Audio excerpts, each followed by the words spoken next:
This episode is brought to you by Suzy, a cutting-edge market research software platform that empowers some of the biggest companies in the world, like Citibank and Procter & Gamble. To find out more about how Suzy can help you stay competitive, go to tearsheet.co/Suzy.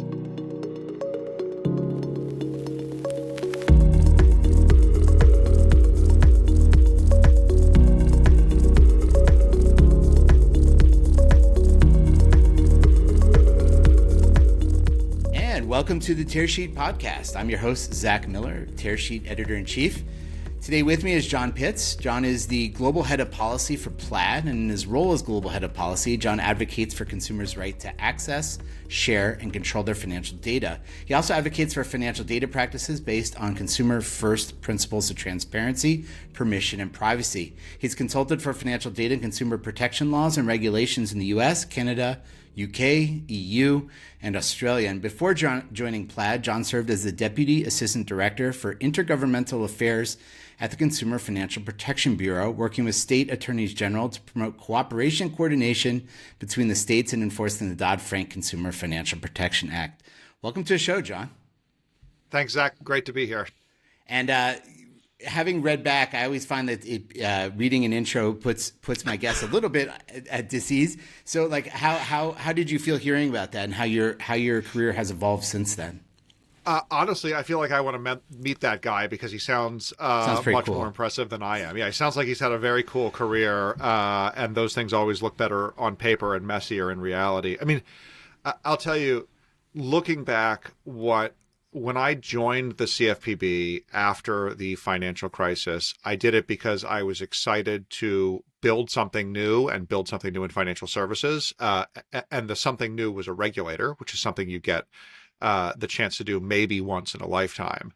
I did not realize at the time that I was doing it that I was sort of accidentally stepping into this nexus of innovation, because the CFPB is one of the federal agencies that has jurisdiction over non-bank, and non-bank 12 years ago was barely a category, right, in financial services. And today it's the fastest growing area. And I think had folks realized at the time how big this was going to get, everyone would have flooded into the market to try and do some of that startup. I just frankly got lucky, right place, right time. That's awesome. I mean, I also am curious to hear how the experiences at the CFPB inform, I guess, your move to Plaid and sort of, were you the first head of policy at Plaid? I was. I had the honor of getting to set up the policy team here, which was really, really cool. It turned out that I liked doing the startup thing, and so I decided I wanted to do a real startup, although there were some big lessons about what the difference is between government startup and true startup that I learned in the first couple of years. But at CFPB, I guess the best way I can capture this is my first 3 years were about trying to figure out what a new agency does when you stick it in the middle of existing agencies. And my next 3 years, really, it was Bitcoin, actually, that kicked off the second half of my career at CFPB, where this thing came along and all of the financial regulators started to look at each other and say, like, is this you? Is this me? Like, which one of us is supposed to do something here? And it turned out that when you start adding, like, earned wage access and a bunch of other products like buy now, pay later, right? Like, you created this huge level of innovation, frankly, faster than the federal government could keep up with it, because regulators tend to be a little bit slow in adjusting. And the more I looked at it, the more I saw one thing that was true about every single one of those companies, which was they relied on getting a consumer's data from one place to another place, right? Like the basic functionality of the internet. And that actually is how I have come to think about it, is financial services has not really had the internet happen to it yet. You might have a website. If you're a bank, you might have an app. But the fundamental truth of the internet is the consumer mobility of their data from place to place in order to get the best deal possible. And that is just now starting to happen with financial services. The second I realized that, I got excited about it and thought this might be like the fundamental shift in financial services infrastructure in my lifetime. And so when I heard from Plaid saying, hey, we're looking for someone to come on board and do policy here, I like jumped with both feet into that. So it was clear to you when you joined, well, let me ask you how clear it was to you when you joined Plaid about the fundamental shift that data and open data would play, I guess, in the industry as it evolved. So it was absolutely clear to me that that was an unstoppable train, right? Like, and it's because you've seen it hit every sector of the economy up until financial services, right? Even healthcare with portable HIPAA and portable files for the consumer, right? Being able to share your healthcare records from doctor to doctor. And the doctor not owning your financial, your healthcare history. Like, this is a movement a long time coming, and financial services was really the last place for it to take hold. But the demand for it was so obvious to me that the only question in my mind was not if, but when, and then who would ultimately be the major driver of that, because you do need people in the market who really believe that's where the market's going to drive that change. And my guess was Plaid would be one of the key players, and I think that's turned out to be true. You're right. Yeah, exactly. And at this moment in time with 1033, I mean, we're at a moment of history where there's a lot of, I guess that dream is becoming realized, at least in terms of from a regulatory framework. What do you think is the impact? What's going to be the impact on the industry? What does this now set into place that I guess you've been planning for a few years? Yeah, and what's so cool about the U.S. in this is you say, like, we've got this regulation now. The reality is, like, we've got more open banking in the U.S. than any other country. Actually, if you look at the numbers, the U.S. has more connected accounts than every other open banking country combined. Through open market forces. Yes, because of market forces, because of consumer demand. And so you've really had this like consumer first, market driven approach. And where you started to hit a wall was all of that was based on an outdated technology, commonly referred to as screen scraping. And the reason it was based on screen scraping is in order to make the transition from screen scraping to API, the banks need to build APIs. And so what was the incentive without a regulatory mandate for every bank to build an API? Well, it turned out like some of the largest banks would do it, and Plaid actually has been able to drive the market to 80% API access over the last couple of years. But that's really with like the top 10 banks, and then working with cores and digital banking platforms, a lot of the smaller banks. But there's still this huge hole in the middle of banks that don't have APIs and consumers who don't have API-based access. And so I think the number one thing this rule is going to do is it's going to say, all right, everyone, build those APIs, right? It's 1,000 banks in the next 5 years that are going to have to build APIs to comply with this rule. And the benefits are sort of uncountable. Like it really is, in my mind, the difference from like dirt roads in the 1940s to the Eisenhower interstate highway system, when he said, like, no, we actually just need paved giant highways all across the country to drive economic benefit. We're going to do the same thing with financial data. The financial industry depends on data, but not all data is created equal. Choosing partners who can separate fleeting trends from groundbreaking innovations is more crucial than ever. If you want to unearth what forces are shaping the industry right now, download our guide at tearsheet.co/Susie. And how do you see those 1,000 banks that need to move and create APIs? What are their options right now? I mean, there's the classic options, right? Buy or build. And I think some are going to build, some are going to buy. I think some are worried that building will be too expensive, and so they'll buy or have someone come in and do it for them. I think there's a key question in my mind, though, as you're facing that decision, and that is like, is this just something you're complying with, right? Are you building this API because like the government told you to do it, and so you want to do the cheapest, easiest version of it possible? Or is it a strategic advantage for you, right? Is it something that is actually transforming your business? And some of the most forward-leaning banks that I've talked to, and I get to work with a bunch of banks at FDX, the Financial Data Exchange, and other places, they're actually viewing this as a strategic opportunity. And that might sound weird, but let me unpack why I think I agree with them. Plaid has 12,000 bank and fintech connections for data sources, right? Places where a consumer can share their data from, and about 8,000 places where they can share that data to. That gives us a really good opportunity to see behavioral differences from consumer to consumer. And most consumers have 2 or 3 bank accounts and between 3 and 6 apps connected. Zach, what we've seen is that when a consumer is picking which bank they want to connect, they usually pick just one of those 3 banks, and that becomes their connected account. In the same way that you would pick one bank for your direct deposit, right, where your paycheck goes. Mm-hmm. Over time, when the consumer picks that one bank account, their use of that bank account goes up. And that's counterintuitive. A lot of people think if you're connecting a lot of apps to that bank account, you're going to start doing your financial activity outside of the bank, and it's going to hurt that bank. What we see is the opposite. Because that consumer now views that bank as sort of the platform for their financial life. Home base. That becomes the home base, the prime account, right?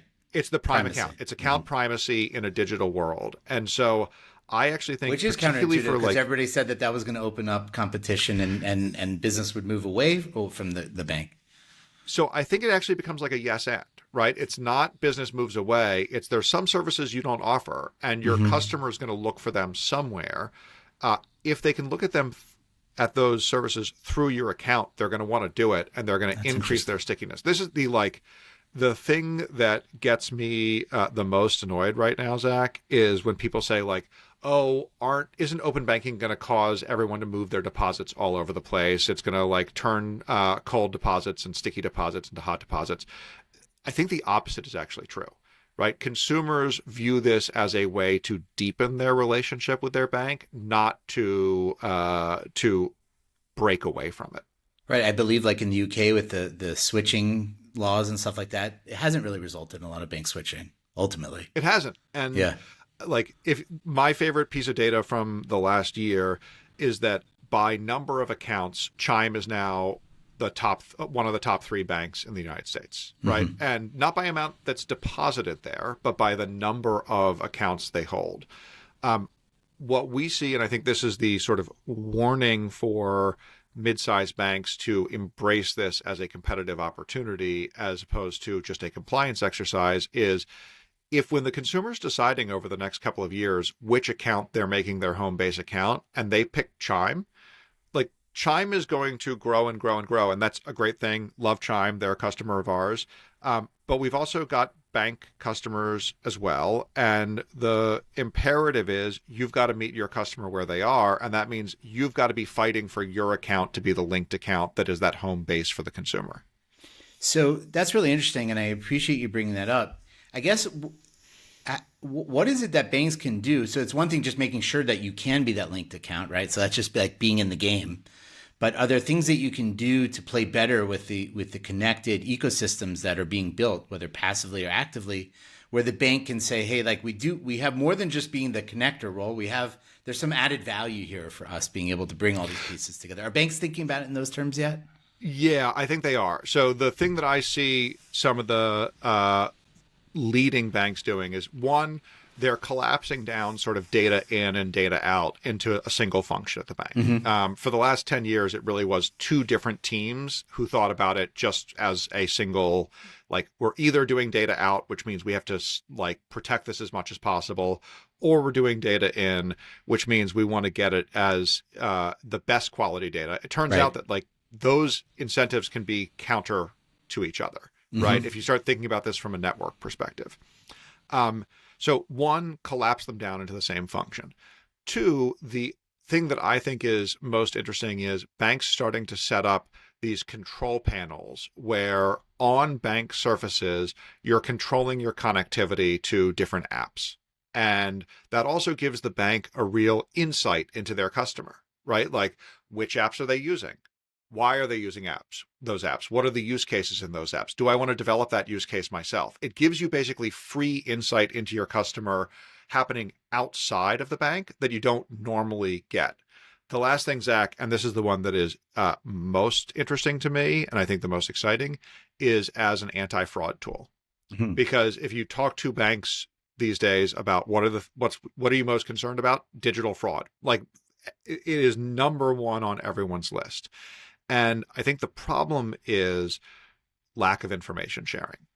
So you've got someone like EWS where the 7 largest banks can share fraud data with each other. The reality is, if your customer has 2 other bank accounts and 6 other fintech accounts, and you've got no way to communicate with those other banks and other fintechs about what they're seeing, your customer's at risk for fraud. And so the greater data sharing and greater communication between responsible regulated financial institutions actually lets you build network level defenses against fraud for your customer. Which, gosh, if there's one thing that would keep me as a lifelong customer to my bank, it's that they protect me from fraud in an era where it feels like fraud is becoming more and more common. I have a question. You mentioned in your introduction about Bitcoin and when you face that on the regulatory side of your career. Yeah.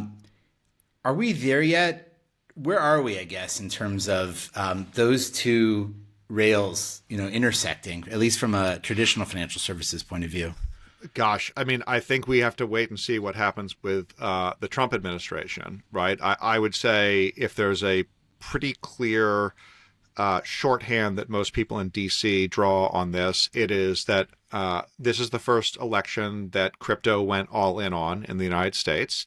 And I think there's some evidence that they were effective in leveraging some of their political power. I think the challenge is going to be, I've seen so many articles, Zach, about like the Trump administration is going to be great for deregulation.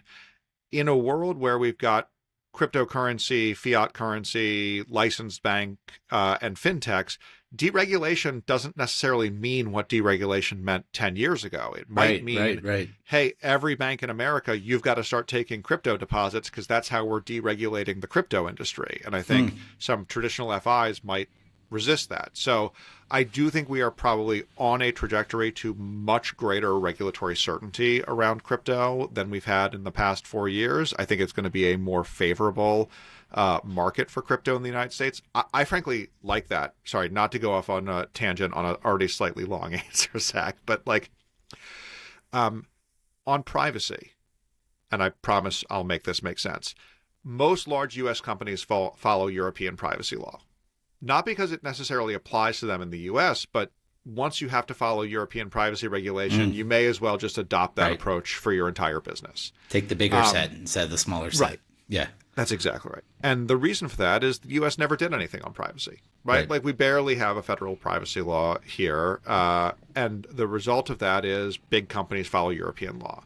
I would hate to see that happen with something like cryptocurrency, right? Like if the U.S. wants to be a financial colossus for the next 100 years, as it has been for the last 100 years, I think there's an incentive to create the regulatory perimeter around the new and innovative products so that some other country and regulatory regime doesn't define it for you. I like that. I want to talk about non-financial companies as well. As we, in our coverage of banking as a service or embedded finance, the holy grail was always like moving beyond, the financial ecosystem and empowering other non-financial companies to be able to offer products. And I know that's happening, but it doesn't feel like it's happened to the extent that people were talking about it a few years ago. First of all, do you see it that way? And what would it take, I guess, to get more non-financial companies offering financial products? So I actually think this is the old, I think it was F. Scott Fitzgerald or Ernest Hemingway. How did you go bankrupt? Gradually and then all at once, right? I think we're in a gradually and all at once moment here on non-financial adoption of, let me just call it embedded finance, right? And so let me give you, Zach, what I think are the really interesting leading indicators. Big customers of Plaid that people don't think of when they think of fintech. landlords, John Deere, and Tesla, right? And you're like, wait, that doesn't make sense, right? Like those are not financial service companies. You have to pay your landlord every month, right? And a lot of that still sits on a piece of paper, right? Dropping a check off every month, or maybe doing some sort of manual direct deposit setup from your account. That is a multi-billion-dollar problem to solve that is highly annoying to most people engaged in it. John Deere, if you are buying a tractor as a small business person, right, that is a large purchase, and increasingly businesses want to do a cash flow check to see if you can do it. And the easiest way to do a cash flow check is to just look at the last 2 years of your transaction history and do a cash flow underwriting. Tesla, you still can't buy cars with your credit card, right? Credit cards are a great use case. They're a great product for a lot of what they do. But at some scale, the interchange just gets too expensive. And so you are paying for your car with a check, or you are financing it. What if you can just do it in an easy checkout experience by paying from your bank account directly? So I think you've got some real early adopters of that, but early adopters who are like Fortune 500 blue chip companies who are pushing into this space. What do I think it's going to take to get the rest of the way? I think there's going to have to be some regulatory clarity, right? Because we're so used to the idea, and we've really built our regulations around the idea that only banks do financial services. And it's just not true anymore. I mean, you tell me if you disagree, but like, I think the horse is way out of the barn on that one. And what we don't have is a clear enough sense of, okay, if more and more financial services are moving out of the bank and into fintech or into really just commercial activities, how are we going to regulate those? Are we going to regulate them at all? Who does the responsibility sit with if something goes wrong? And how do we manage that process? I totally agree with you. And I guess part of my point was like, I don't see Tesla offering, pay by bank, turning them into a financial company per se. Maybe it's the first step towards that. Whereas like a QuickBooks, has done an incredible job. They're one of a handful of companies I could talk about that actually built like a financial ecosystem around their products with money movement as well. And so I guess it's those standout examples of companies that have said, not only are we going to bolt on payments, but we're going to think more strategically about that, about helping our customers either move money, store money, invest money, things like that. But I totally agree with you. I think I like that how you said it's like sort of over a long period of time and then all at once. Yeah. Well, and not everyone's going to have the ambition to be, because really I think what you're talking about there, Zach, is like, that's more of the super app path, right? Where you like start embedding and then really become a financial services company. Though I do think we've got some examples of that, right? Like Apple has been very effective at leveraging their device into a payment vehicle, into a wallet, and they're starting to do some personal financial management work as well and expose APIs for those things. So I think you've got some examples of people who are saying, actually, maybe we do want to be a full financial services company. The challenge, of course, is always going to be financial services is a different business than tech. Totally. At the end of the day, it's a fundamentally different business. And can you do both businesses effectively? And the number of companies who can really straddle both, I think, is going to be limited. But we're already starting to see some of them push there. And in the meantime, we're seeing a lot of companies say, we don't need to be your everything app, but we do want to embed one part of financial services into the product that we're offering you. Got it. John, we're getting near the end of our conversation. What keeps you up at night? First of all, I want to say, if Zach, if you're listening, John needs a raise, because it feels like a lot of where the industry went, like you guys were spot on from the beginning. I think in a way you've helped us as an industry chart the path in that direction. What hurdles, what does keep you up at night? Are there parts of the business that keep you up at night? So I think the biggest thing that keeps me up at night is actually risk management, right? So in a world where you have those 12,000 data providers and 8,000 data recipients and 100 million consumers all sharing their data, knowing who's responsible when something goes wrong? How do you protect that consumer? How do you make sure that when someone decides to make a pay by bank payment and they've been ripped off by a scammer, right? Like, how do you make sure that consumer is protected? That's the thing that keeps me up the night most. It's the thing where I hope you're right, Zach, that we've guessed correctly in doing this, because I do think we have an obligation to try and lead the ecosystem into what's next and what matters. And to me, the single biggest investment that we are making and need to continue to make is that risk management and consumer protection, so that you don't just have this great world of open finance, but consumers feel not only thrilled to do it, but safe when they do it. John Pitts, it's been great talking to you. Thanks for joining us on the Tearsheet Podcast today. Thanks, Zach. Great to talk.